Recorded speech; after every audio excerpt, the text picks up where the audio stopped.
अरे राम राम राम राम। इतनी जोर की बारिश हो रही है। 2 दिनों से यह बारिश तो रुकने का नाम ही नहीं ले रही है। मुझे लगता है अब जल्दी ही मेरी छत से पानी टपकने लगेगा। तभी उधर से एक शेर बारिश से परेशान होकर छिपने की जगह ढूंढते ढूंढते उसी किसान की झोपड़ी के पीछे बने तबेले में घुस जाता है, जिस तबेले में उस किसान के कुछ गधे बंधे हुए थे। अंधेरा ज्यादा होने के कारण शेर गधों को देख नहीं पाता है और उन्हीं के बीच जाकर खड़ा हो जाता है।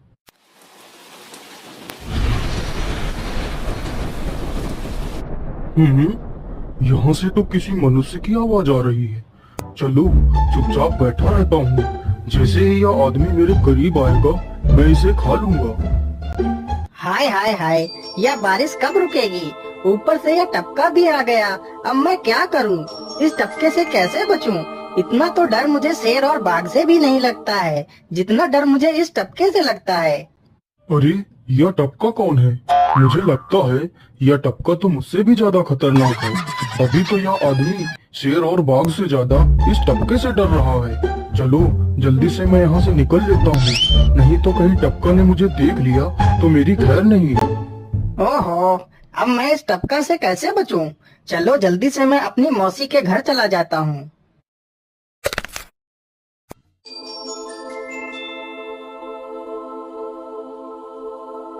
अरे चल चल गधे की औलाद, यहाँ पर छिपा हुआ बैठा है। अरे चल जल्दी। अरे ये क्या, जिसका डर था वही हुआ। यह टपका तो मुझ पर हावी हो गया।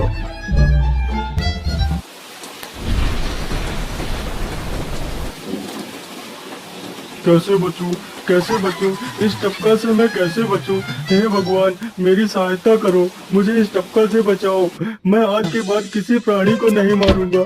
मैं मांसाहार छोड़ के शाकाहारी बन जाऊंगा। भगवान मेरी रक्षा करो। शेर को दौड़ते दौड़ते रात से सुबह हो जाती है।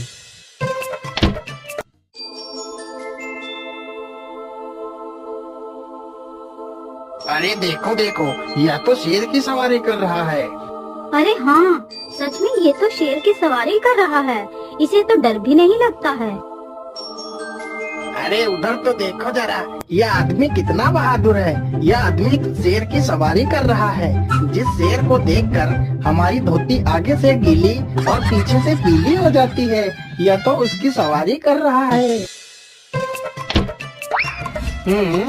ये गांव के लोग भी ना पागल हो गए हैं जो इस गधे को शेर। अरे बाप रे, यह तो सच में एक शेर है। हे भगवान मेरी रक्षा करो, शेर तो मुझे खा ही जाएगा। राम राम राम राम राम। अब क्या होगा? इस शेर से कैसे बचूं? अरे यह तो एक बरगद का पेड़ है। यही अच्छा मौका है, जल्दी से इस बरगद की जड़ पकड़कर ऊपर चढ़ जाता हूँ।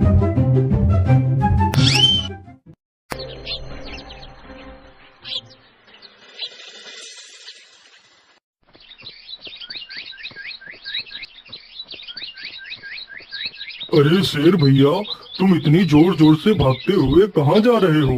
आप तो बहुत डरे हुए लग रहे हो। आप तो जंगल के राजा हो, आपको किसका भय है? टपका, वो टपका मेरी जान के पीछे पड़ा है। अरे शेर भैया जरा मुझे बताओ, वो टपका है कहाँ? अरे भालू भैया, वो टपका मेरी पीठ से उतरकर उस बरगद के पेड़ पर चढ़ गया है। उसने मुझे रात भर खूब दौड़ाया है। वो तो भगवान का शुक्र है कि मैं जिंदा बच गया। चलो शेर भैया, मुझे उस टपके के पास ले चलो, जरा मैं भी तो देखूं आखिर ये टपका है कौन। अरे नहीं भालू भाई, बड़ी मुश्किल से तो मेरी जान बची है। मैं अपनी जान फिर जोखिम में नहीं डालूंगा। तुम्हें जाना है तो जाओ।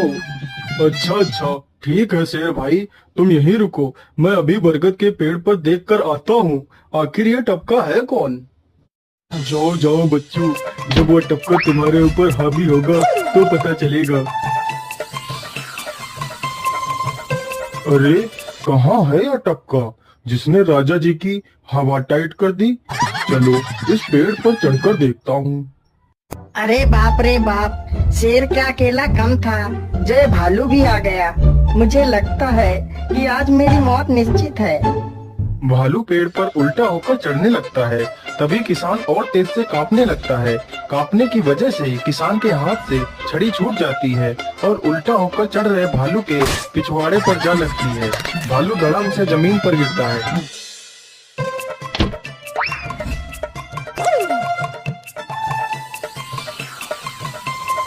मुझे लगता है अब शेर और भालू दोनों भाग गए हैं। चलो अब जल्दी से यहाँ से निकल लेता हूँ। सारे राज्य में यह बात फैल गई कि हरिया किसान बहुत ही बहादुर है और वह शेर की सवारी कर लेता है। धीरे धीरे यह बात राजा तक पहुँच गई। महाराज, क्यों न हम पड़ोस के गांव से हरिया किसान को बुलवा लेते हैं। वह बहुत ही बहादुर है। उसके बहादुरी के चर्चे तो पूरे राज्य में हैं। मुझे पूरा विश्वास है वह इस काम को जरूर कर सकता है। वह इस दुष्ट शेर को जरूर पकड़ लेगा। सैनिकों, हरिया किसान को आदर पूर्वक हमारे दरबार में पेश किया जाए। महाराज, आपने हमें याद किया।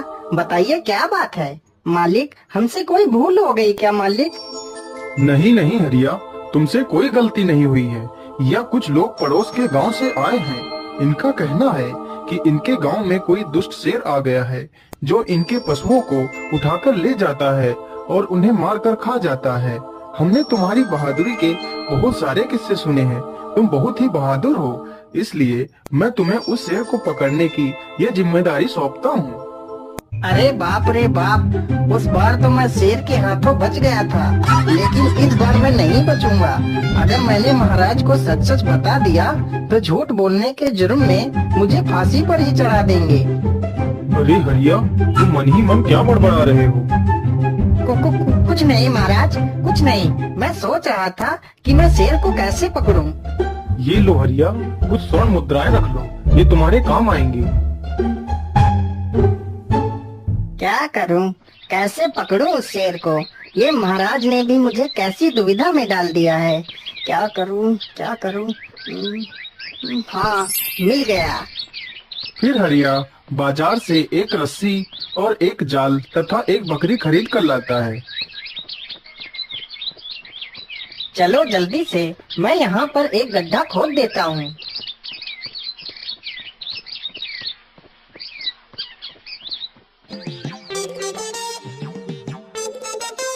गड्ढा तो खोद दिया। चलो अब जल्दी से इस बकरी को रस्सी से बांध देता हूँ। हरिया ने बकरी को रस्सी से बांधकर गड्ढे में खड़ा कर दिया और जाल को लेकर पेड़ की डाल पर बैठ जाता है।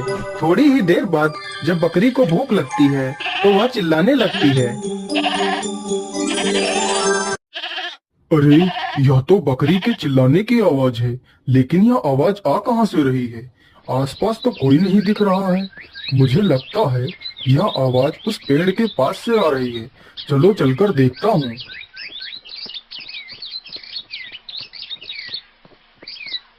अरे वाह, आज तो शिकार मेरे पास खुद चलकर आ गया। शेर तुरंत ही बिना देर किए हुए गड्ढे में छलांग लगा देता है।